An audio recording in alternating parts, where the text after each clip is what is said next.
All right, I'm going to go ahead and get started. Again, my name is Megan Fink with the Chesapeake Bay Foundation. I manage our student leadership program for the state of Maryland. And I'm truly honored to be leading this panel with awesome youth leaders from across our beautiful state. Wanted to start off by introducing them all. We have some impressive bios that I'm going to read through real quick. And then we're going to kick it to our panelists to share their screens and give kind of a 10-minute presentation overview of their work and leadership that they've demonstrated in the community. And then we'll open it up for Q&A. Be sure to use that Q&A feature to add your questions as they pop into your head throughout the presentations and our time together today. So I'm going to start off by first introducing Carlos Sanchez. Carlos is a current sophomore at Benjamin Franklin High School in Baltimore City. He began his journey with Free Your Voice, a youth advocacy group that focuses on human rights and the struggle for environmental justice in early 2019. Carlos and his colleagues helped to form the South Baltimore Community Land Trust, which is a tool used to address the vacant and blighted land that we sometimes see throughout the city. In addition, Carlos and other members of Free Your Voice were instrumental in the creation of the very first Fair Development Plan for Zero Waste, which places an emphasis on equity and ensuring under-resourced communities are no longer dumping grounds. From his involvement, Carlos has been actively advocating for and testifying at city council hearings about the need to end incineration in Baltimore and pursue a zero waste future. Carlos has always been a leader in his community and continues to advocate for clean air, which is a human right. He has been featured in various films, including Unbreathable, fantastic if you haven't seen it, and most recently was featured in the Global Alliance for Incinerator Alternatives Master Zero Waste Plan video. So thanks so much for being here, Carlos. I'm going to have you present first, but I'm going to go ahead and keep running through the bios for our next two panelists that will present after you. So after we hear from Carlos, we'll hear from Emma Bisson. Emma is a junior at Towson High School. She enjoys reading, baking, and spending lots of time outside. About a year ago, she joined the Chesapeake Bay Foundation Student Leadership Program. Through this program, she has learned how to become an advocate for the environment and for our watershed. During her time in the program, she has crafted a call to action for the 117th Congress, advocated for the Maryland Climate Solutions Now Act of 2021, and testified before the Maryland House of Representatives on behalf of the Bay Foundation's environmental education programs. Thank you, Emma. She is also on the leadership team of One Tree Planted's high school chapter here in Maryland, and serves on the Bay Foundation's student-led Watershed Outdoor Bill of Rights Committee. Her favorite activities to do outside are primarily going to the beach, especially with her dogs. They like playing in the sand, but are certainly not fond of the waves. Glad to have you here today with us, Emma. And rounding out our fantastic panel is Isabel Layton. Isabel works as a bilingual interpretive outreach assistant for the Chesapeake Conservancy in partnership with the National Park Service Chesapeake Bay office. She is also a busy third-year undergraduate student at the University of Maryland College Park, studying environmental science with a concentration in culture and the environment. She's studying sociology as well with a minor in Spanish. That's a lot going on, Isabel. When she's not working or in school, she likes to read, hike, and participate in any other fun outdoor activities with her friends and family. So with no more chatter from me, Carlos, I'm going to kick it to you to tell us a little bit more about your work in the community with Free Your Voice. Yes, hello everyone. So like they mentioned, my name is Carlos Sanchez. I am a youth and community organizer with Free Your Voice in the South Baltimore Community Land Trust. And for many years, I've been working to stop Baltimore, our city, from sacrificing communities like mine to burn and bury our waste. So just to keep it simple, and for you guys don't have to listen for me to talk, I'm gonna play a video that sums up what our goals are and what we're doing and how we're gonna do it. So let me just here.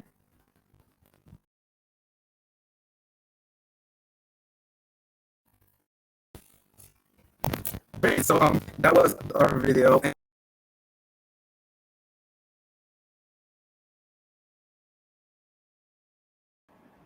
Thank you so much for sharing that, Carlos. was very powerful, and I definitely want to come back to, there's a question in the chat and I was thinking the same thing, but we will save that and get to it right after we hear from our next two panelists. Emma, I'm going to pass it to you to introduce yourself and share your screen and let us know about the work you're doing in your community. Sure, thank you. Thank you all for being here today. I'm going to share my screen. I just have a little PowerPoint to share with you, and I'm sorry. Give me 1 second.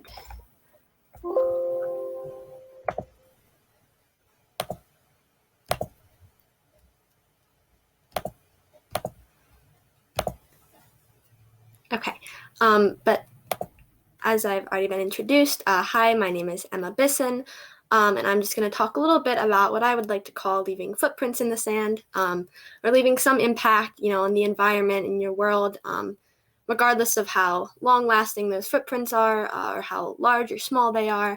Hopefully inspiring you to keep walking on the sand, keep inspiring other people to leave footprints, impacts on your world, really. And I'm going to really, to talk about that, talk about my journey, exploring, saving, and ultimately loving our watershed. So just to introduce a little bit about myself, I'm a rising senior at Towson High School in Towson, Maryland. The first thing I tend to think to share about myself, as has already been alluded to, is my two dogs, Yosemite and Hershey. I care a lot about animals, and I think this largely stems from having dogs for nearly all my life. I love reading pretty much any genre. I like baking, and probably this doesn't come as too much of a surprise, but I really enjoy being outside. I like hiking, although unfortunately I don't do it very much, but I enjoy hiking, paddleboarding, kayaking, and really just simply, walking my dogs in my neighborhood, running in my neighborhood. And I think really this just love of being outside, love of animals has really inspired me to sort of act to protect this environment that I care about so dearly. And before I get into my work, I just want to briefly introduce the Chesapeake Bay Foundation, which is the largest independent conservation organization that is dedicated exclusively to saving the bay.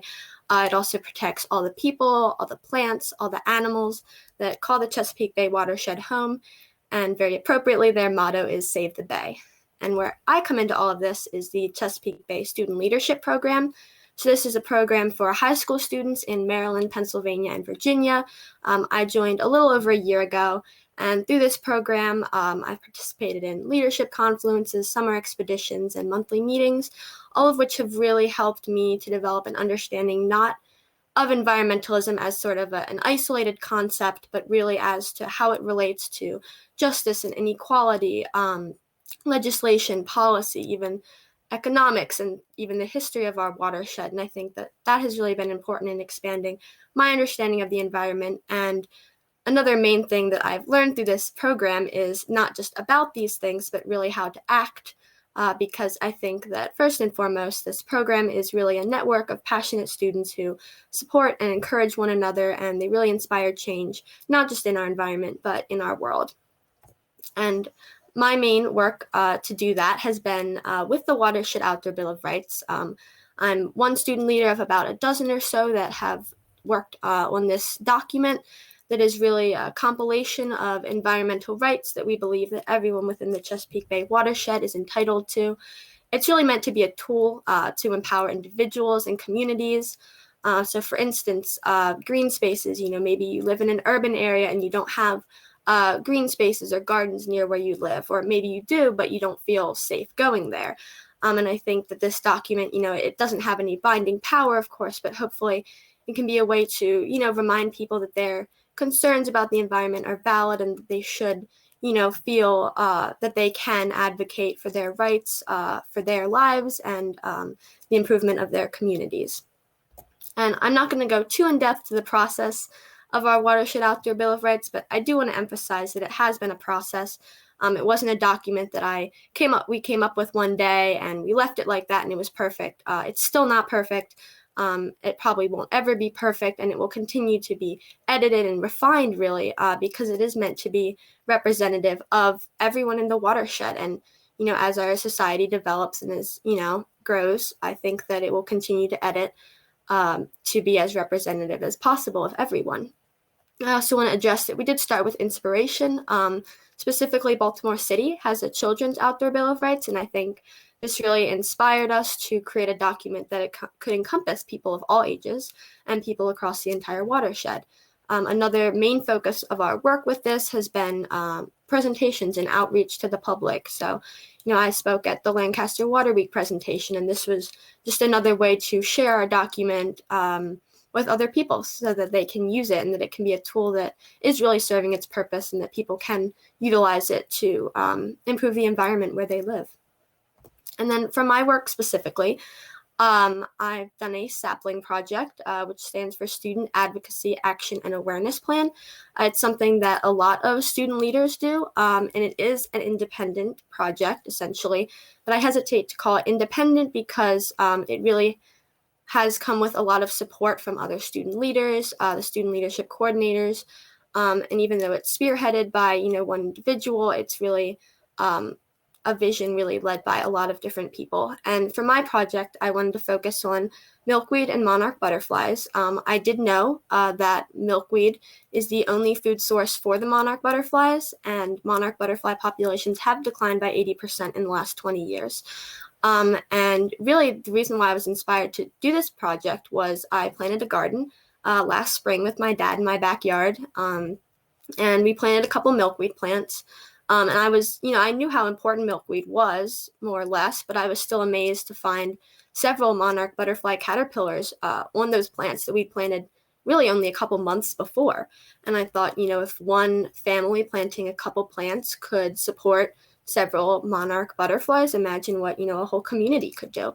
So I really focused on education. I created these brochures. I distributed nearly 50 of them to my neighbors throughout my community. I talked to people when I could, although again, this was during the pandemic, so that was a lot more limited. But through these pamphlets, through the people I could talk to, I really just shared about the importance of milkweed, the importance of monarch butterflies, and how they are important to each other. I also wanted to take it a step farther beyond education and really provide a way for action. So Herringbun Nursery, it's a nursery that's local to where I live, and it sells exclusively native plants. And I created a sale sort of through them where I collected orders from people in my neighborhood, and then I ultimately delivered the plants to people, milkweed, of course, and then also goldenrod, aster, and bee balm, because the monarch butterflies, when they're adults, they need other plants as sources of nectar. And in total, I sold 66 plants, which I think is really successful when you think about all of the monarch butterflies that can be supported, and not just monarch butterflies, bees and other really important pollinators can be supported by these plants. And stepping beyond my individual projects, I just wanted to share a little bit about my challenges, about what I've learned with these little panda bears here. So first of all, I am shy. Hopefully it's not too obvious, but definitely not naturally inclined toward public speaking. I'm generally more introverted. And I think it's really only through continued practice for each presentation, of course, and also as a cumulative sort of practicing just presentation speaking and getting out there that I've helped to combat that personal challenge. Also, I think a lack of confidence, fear of getting in over my head. I wouldn't say that being a youth leader would be necessarily a challenge in and of itself, but I would say that it could be a barrier in terms of myself, really, that, with my sapling project, I'm not an entrepreneur. I haven't gone to business school or anything like that, and yet here I am conducting a sale. And I think that, can be a little daunting, but I think really just planning that, making sure that I have, the support I need, has really been helpful in doing that. And I do want to acknowledge also that these are really just my personal challenges, because I have been very fortunate not to have really many social or economic or other challenges. So I am very fortunate in that regard. But I also wanted to share, what I've learned through all of this. First and foremost, passion is key.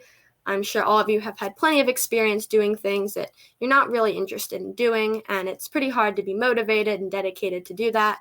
I've certainly had plenty of experiences with that. And of course, there are plenty of things that we have to do, whether we want to or not. But I think that for things like my projects that I've done, and for any, volunteer work, really a lot of things, it is important, I would say, to, find something that you care about, find something that you're invested in, because then you're going to get a lot more out of it for yourself, for the success really of your project. and really for the community. I think, recognizing what you care about and following that is really important. And also, of course, finding support, whether that be, coworkers, family, friends, really anyone that, cares about you, cares about your project, whatever you want to do, your vision, I think is really important. And even in the most seemingly trivial of ways, but nevertheless really important, the first thing that comes to mind for me is, how my dad could drive me to pick up the plants for my sapling project because I didn't have, my driver's license at that time. And, that might seem like a very small form of support, but it was nevertheless really important. And I think that just emphasizes how important finding support and people to support you is in achieving whatever you want to achieve. So I will just finish today with thank you for listening, and just to encourage you to leave your own footprints in the sand, whether that be specifically with the environment or really anything else that you are passionate about.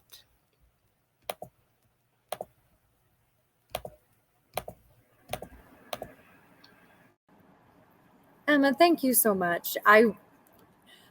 I don't think anyone in the room would have guessed that you were shy or lacking any confidence at all. That was a very polished presentation, and thank you for sharing that and being vulnerable in this group. I hope that it inspires others to break out of their shell and find the support they need to make their vision for the future a reality. That was awesome. Thank you.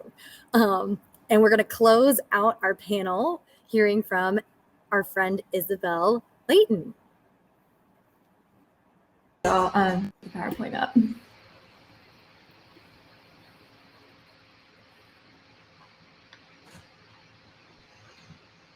Okay, oops. Hi, my name is Isabel. So I'm going to give a little PowerPoint kind of on where I am now and then how I got to where I am and kind of my journey to get here.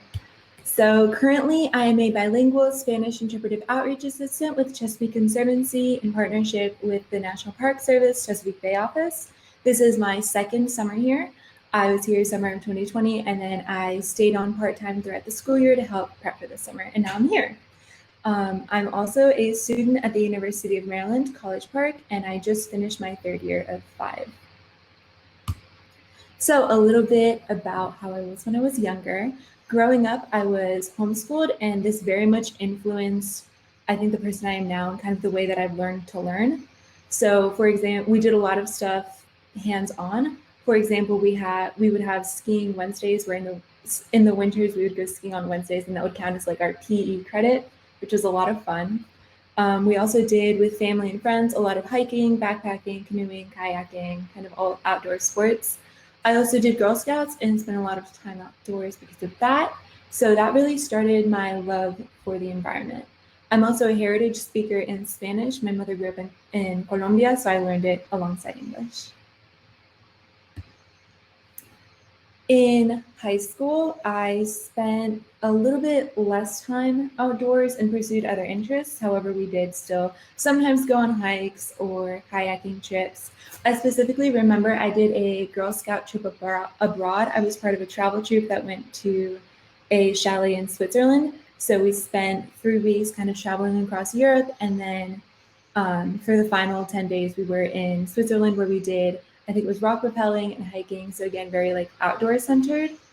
I also, at my high school, I participated in the STEM certificate program. So I took higher level science classes and then additional science classes that had to do with science, technology, engineering, and math. In addition to that, I did kind of moving away from environmental science. I did a lot of work in the arts. I was backstage assistant stage manager and then stage manager. So I worked very closely with the director in communicating and kind of keeping everything organized for the theater piece. I also completed an independent study in Spanish my senior year. Now I'm in college. I study environmental science. I'm majoring in environmental science and sociology with a minor in Spanish. So at the University of Maryland, College Park is really big. So the environmental science program is broken down into 12 different concentrations that you can choose from.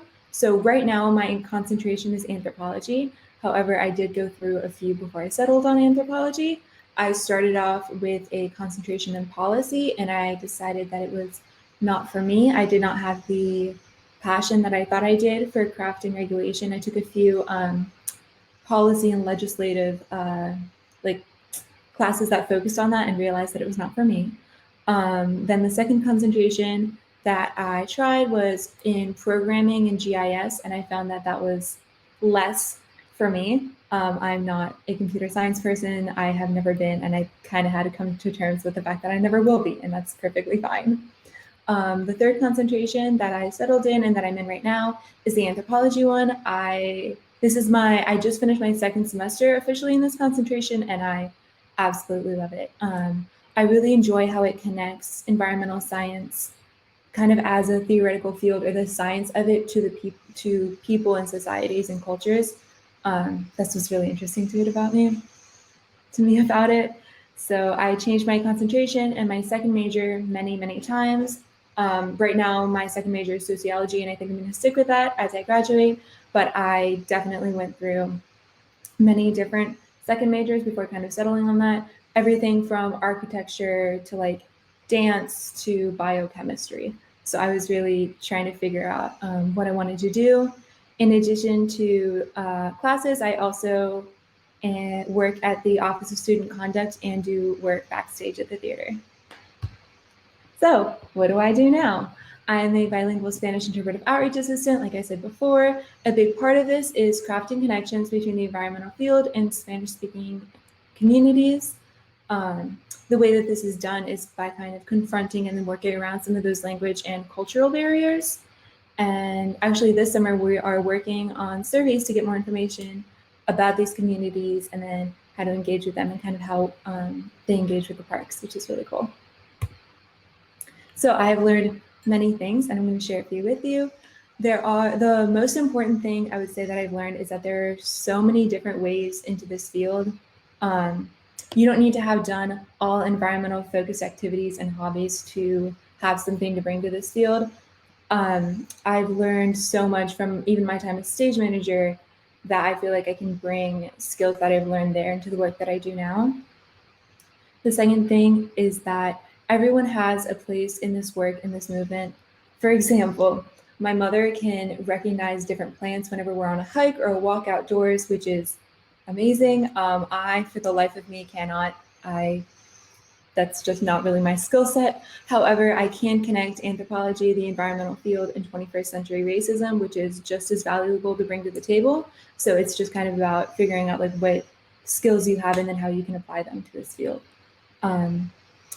The third thing I wanted to share is that you can learn something from every experience you've had and apply it to this movement. So again, just because it doesn't, upon first glance, it doesn't seem like it has to do with nature, or it doesn't seem like it has to do with the environment, there's always a way to connect it back to this field, which is something that I kind of had to learn. And yeah, so thank you so much.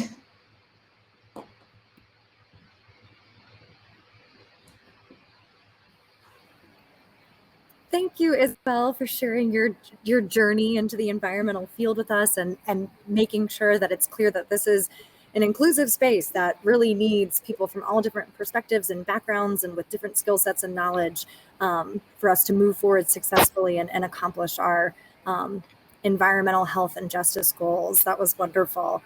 I do have I had a question in the panel right away from Bonnie about where we could find that awesome video done by The Guardian on the incinerators that are in Baltimore City. Bonnie, that link is in the chat. Someone found it and dropped it in, so I'm going to direct you there. But for the whole panel, I would love to hear y'all's thoughts on a question that came in from Catherine Stahl. What support do you wish was available for youth leaders in the environment? And I think this stemmed from like Emma's slide on like finding support. What kind of support do you all feel like is missing or would be helpful to empowering youth leaders and helping you accomplish your goals? Does anything immediately pop into someone's mind?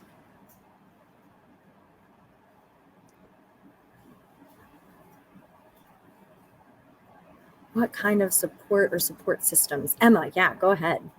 I can share, sure. I I think for me, really, I think just sort of opportunities, I think as was sort of mentioned, the opportunity to sort of testify. And I think a lot of people really just sort of having opportunities to really achieve whatever visions that you have.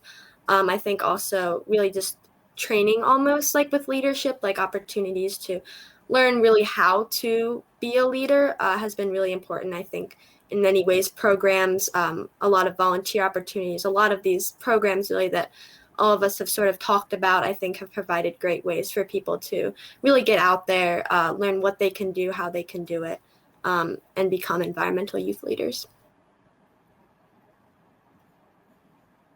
Carlos or Isabel, do you have anything you want to add? Who supported you along the way? How did you get there? I can talk a little bit about this within like the context of what I've done within the past year. I would say that the manager that I have, Gabby Rafi, has done a really good job of, if we think that we have something that we see that should be changed or something that we can improve or work with, she's always been really supportive and very open with she's always said, like, just send us a quick message if you see that there's a project that you think that you can work on, or anything that you think that you can do to kind of help with it. So kind of being very open and encouraging us to have ideas and to really vocalize ourselves, and kind of just being very supportive in general and open is definitely very helpful. Yeah, and I think what you just said, in combination with what Emma was saying, I mean, it's openness to let young people try and experiment and practice and throw their ideas out there and run with them. And not everything is going to work out perfectly, and that's okay. That's how we learn. So I think to your point, giving young leaders the chance to take the floor and take the stage, and the freedom to make a mistake, and to try testifying and practice giving presentations, is really vital to supporting our young leaders across the watershed and being successful. Carlos, I did want to give you a chance to share any support that you've received or that's been instrumental to you in your work. I know you. Oh, my bad. So I do apologize. I can't have my camera on because then that leads to connection issues. But yeah, receiving support is the one thing that youth can get. I remember when I first started, I was a really shy person and I was really antisocial. And then the adults that were, helping me and making me, get better at, talking, and they actually supported me, like Ms. Mel, Ms. Shashanda, and Mr. Greg. They were some really star people in this field of work that I do, because not only did they support me when I was at, like when I first started off and I was at a rocky start, they also, they made me like, they always believed in me no matter what I did. And, that is something that most youth need, someone to believe to believe in them same way. And, that would really like spark creativity in many youth of today. Well said, Carlos. Thank you. Yeah, we all need cheerleaders behind us and people that believe in us. That never changes throughout life. So I'm glad you found a strong team. We also have a great question in from Tristan. She's currently working on a green careers guide for Maryland and is curious about what kind of green jobs you know about now through your exposure to the environmental field that you didn't know about before. Are there any new fields or careers that you've learned about over the last few years in your work? And how would you, so start with that one, there's a follow-up about how you would encourage others to learn about different types of careers. So I guess maybe, go ahead and start with the first one. Anybody have exposure to new career paths through their time? Sustainable architecture, I did not know it was a thing. I found out about it January of 2020, and I spent a large part of quarantine learning more about it because I think it's absolutely fascinating. So I would say to encourage others to learn about different types of careers is just, you don't know what's out there until you ask. Even emailing people, I listened to a panel once about, it was a sustainable architecture he was on it, and the man who was on the panel is from Germany, and I found his website, which was in German, so I had to use Google Translate, but I found his email and reached out to him and was like, hi, I'm from the US. I think that what you're doing is so cool. And he gave me a lot of really interesting information. So just, you'd be surprised how many people's emails you can find and just really reaching out and seeing what happens. Really.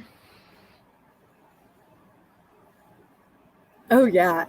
Sustainable architecture is incredible, and I love your emphasis on informational interviews. It never hurts to reach out and ask and introduce yourself, to give a compliment to someone and share why you were interested in reaching out. And be persistent. It's always okay to follow up politely, and if you don't hear back right away, people are busy and emails get lost in the inbox clutter, but always reach back out and follow up. Yeah, I love that answer. As I'm sitting at the Bay Foundation's headquarters here in Annapolis, it's a beautiful green building that we are so privileged to have access to and to work in. Glad to be back in the office after a year of missing the Merrill Center.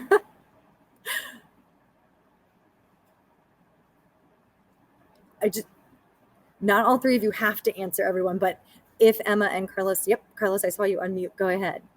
Yeah, so I mean, something that I saw, there is a lot of potential when it comes to like zero waste and careers. Two youth that I work with, amazing youth, and something that they started doing is a Baltimore broken glass project, where they basically go around and collect, broken glass that we see in the streets, and it is harmful. And what they do is they go and collect this glass, and they make this beautiful piece. Like sometimes there will be vases, or they will make like keychains. And I actually have one, and there's something that they're selling so that they can make raise more money to push forth more projects. And it's a wonderful thing. I love the emphasis on art. We need artists. We need culture makers and changers to come into this field and really help us tell that story through art and metaphor and poetry and song. And it's so needed. That's a wonderful story to hear. Thank you, Carlos. So we did have another question come in, and it certainly reminds me of your last answer, Carlos, but what inspires you all to stay involved in the work you do in your community? I know sometimes being in the environmental movement, it can seem like a lot of gloom and doom. Climate change is hovering over us. There's like a lot of work that needs to be done. So how do you all stay inspired? How do you take care of your personal sustainability and yourself so that you can continue to do this good work in your community? Me, oh, sorry, did Carlos want to go? No, go ahead. Okay. I think what inspires me, honestly, is other people. I mean, certainly with like the environmental club that I'm in at school, everyone else comes up with all these like wonderful ideas that I haven't even thought of. And it's just amazing to hear that all these other people are sort of very passionate about the environment like me. And I think also just people in my community, just to adjust sort of my sapling project, when I was going around and talking with people, it was sort of a little surprising, but also like really nice to hear that a lot of people did already know about monarch butterflies and how important they were, that people, they were invested, even if they weren't necessarily, specifically with the environmental movement, that they did care about the environment and that they wanted to help, my project, but really more importantly, they wanted to help the environment. And I think really just other people have been really inspiring to me.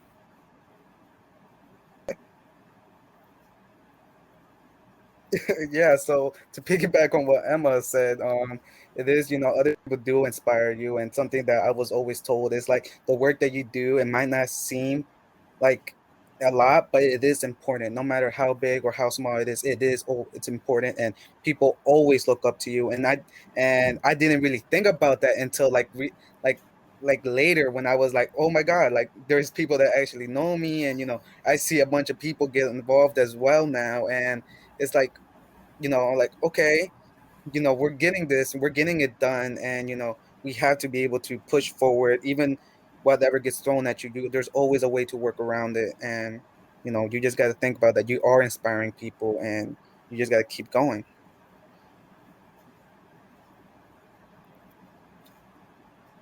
I'll add on to that, kind of going off of Emma and Carlos's answers. What helps me continue to feel inspired to work, especially within the community, is probably the family that I have. Specifically, I have younger cousins, so spending time with them or seeing them spend time outside. Specifically, when reaching out to the Spanish-speaking community, the way that I kind of see like myself or my family's history reflected within that community, and especially when working with people who are younger, I feel like when working with outreach, I feel like I owe them because they deserve the opportunity to get to spend time in the outdoors and get to go hiking, get to have all of these experiences. So that's what keeps me inspired in the field. I love that. It's a very human-centered approach to the movement, is finding your inspiration in the people that make up your community, and then out of a sense of service, wanting to leave a lasting legacy for other young people that come up behind us. You all have mentioned, a lot of wonderful opportunities you've had in the outdoors, and the fact that you want to make sure that other people get those opportunities is inspiring to all of us. So thank you. I had one question that I wanted to ask you all, and it kind of falls into the support bucket, but I wanted to know even more specifically, other than support and providing opportunities, if you had any ideas on what adults and organizations can do to best engage with young people and professionals to incorporate your voice and your ideas. How do you have any ideas on how they can do that better? You all are really on the cutting edge of this, and I feel like youth leaders have made their voices heard, but how do we fold you into our work and into our organizations more substantially, really center you all are the ones that are going to be fighting this battle for much longer than a lot of the adults that are in these careers today. So how do we make sure your voices are really centered in the work that we're doing?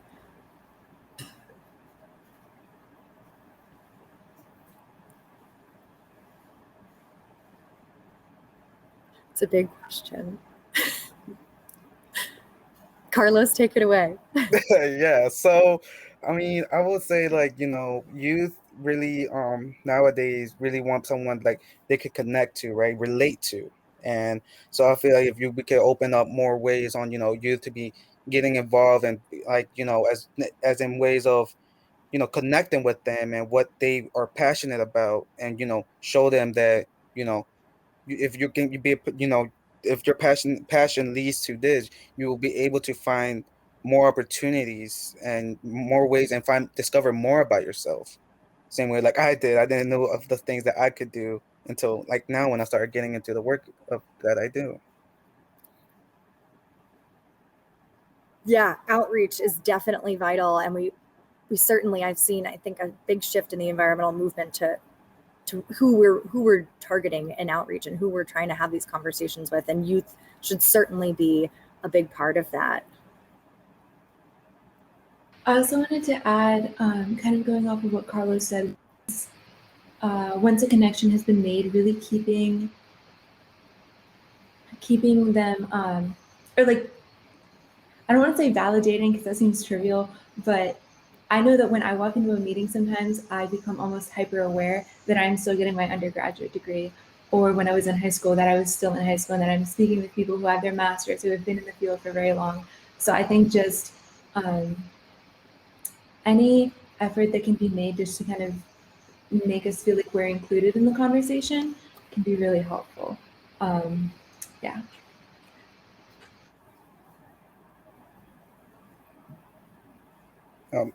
Yeah, so I'm back. So just to carry on, talk more about what Isabel said, like, let the youth, like, let them lead. They can become really creative, and knowing that, believe in them, you'll be surprised at how creative youth can be. They're inspiring, and they're going to be youth leaders of Baltimore in the future. So let them lead. Emma, did you have anything you wanted to add? Sure, yeah, I think both Isabel and Carlos really summed it pretty well. But yeah, I think a lot of youth are looking for those opportunities. They are invested in, making some change. And I think just providing those opportunities for leadership, for increased involvement in all of these different programs and organizations, I think is really important. Yeah, personally, I would love to see some youth leadership boards start to spring up at organizations across the watershed. And I also want to really emphasize Isabel's point of inclusivity. Just extending an invitation is like the first step of being inclusive, but actually making someone feel welcome is an effort. And it's something that I think we all need to work on in the environmental space, is really going the extra mile to make sure that everyone does feel welcome and at home and comfortable in the spaces we've created to advance this work. So thank you for emphasizing that like the inclusivity goes beyond the invitation. It's saying hello when you're in the room, it's following up after and thanking young people for their contributions. It's just being a good human, really. We had another question come in the Q&A. And I'm not sure if all of you have started this process yet, but if you have ever looked for a job or maybe an internship, also like, come on, paid youth internships, let's do that too, adults and organizations. Where have you looked for jobs? I think people are trying to recruit you. Where do you look for those opportunities? And what would intrigue you in a job announcement? What would catch your eye and make you want to apply for that internship or position?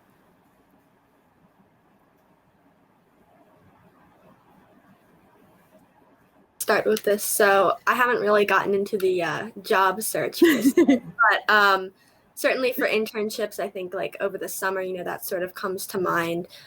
For me personally, I've sort of looked with like, nature centers near where I live as far as like internships go. I think something that's been intriguing about that is sort of very local, sort of to where I am, sort of on the ground, like kind of work. And I think just in general, what would intrigue me about job announcements is sort of seeing what impact you can have, not only like what you can get out of the job as well, in addition to what, of course, the employer would get out if you're working there, but what sort of impact you can have. That I think is something that I have been looking for when I've looked at internships and such.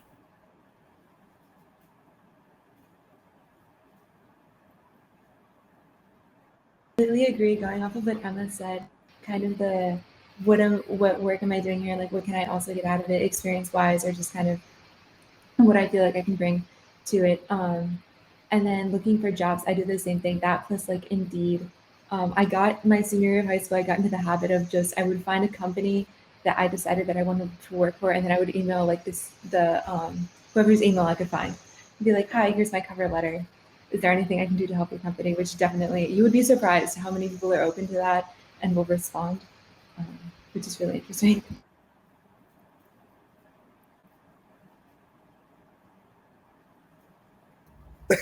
I would add something, but I feel like Emma as Isabel already covered same thing. Piggyback off of them. I really like being around nature and stuff like that. It's just it keeps your mind playing. It's fun. It's so good for our mental health. Yeah, I think just having the opportunity to work outside is really a blessing. For our final question, because we have like 3 minutes left before we close up this session, I just kind of wanted to give all three of you a chance to share your hopes and dreams for the environmental movement in general. Where do you hope this goes? Big picture. I know that you all do super local work, and that is so important. The mantra, think global, act local, I think is just brilliant advice and a really good way to make a long-term impact and difference. But on the whole, whether it is from a super local perspective or global, where do you hope the environmental movement takes us?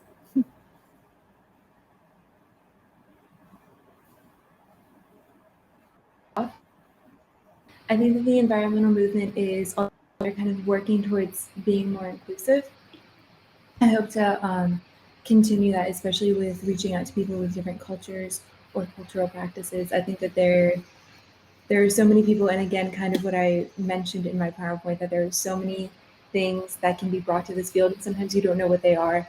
or you don't know who's not at the table until you kind of like reach out to those communities. So yeah, I would really say just becoming more inclusive. I would say my hopes and dreams are for, stop reducing the amount of asthma and respiratory issues caused by pollution and like pollution incineration globally, and as well as, building community power, uniting as one. Yes, Carlos. Yes. I definitely agree with Isabel and Carlos. I definitely like the idea of making the environmental movement more inclusive, and I think also sort of just expanding environmentalism to be more like a lens, I guess I would say, when you're sort of addressing really everything else in society, economics and policy and all of that, that environmentalism can sort of be a component that you address when you're talking about these other things, and it's not necessarily some separate thing that you necessarily have to advocate for specifically, because it would sort of be incorporated with really whatever we're doing. Yeah, right. It's part of our city planning and our buildings and our architecture. It's part of our policy and our culture. And that's a beautiful vision to end with. Any final, I don't see any more questions in the chat, and I think we're right at 12:30. So I want to thank the three of you so much for your time and your words of wisdom. You are all wise beyond your years. And thank everyone for listening in and participating. I think with that, folks are free to go. Ooh, I'm seeing lots of support in the chat for youth leadership boards and paid internships. Awesome.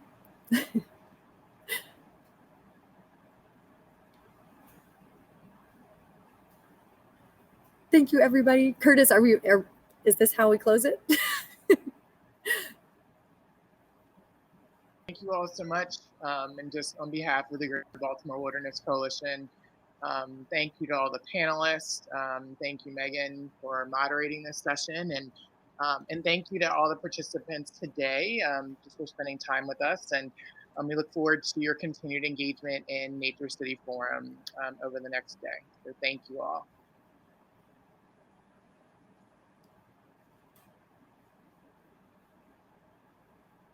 Carmera says, come join the lunchtime session. So hopefully we'll see you all over there. And we also have a final comment in the chat that Lynette's going to be taking back many of these points to see how her team can implement youth engagement plans in their work. So thank you for inspiring the people here today. Emma, Isabel, Carlos, you're amazing. Thank you. I'm going to click leave.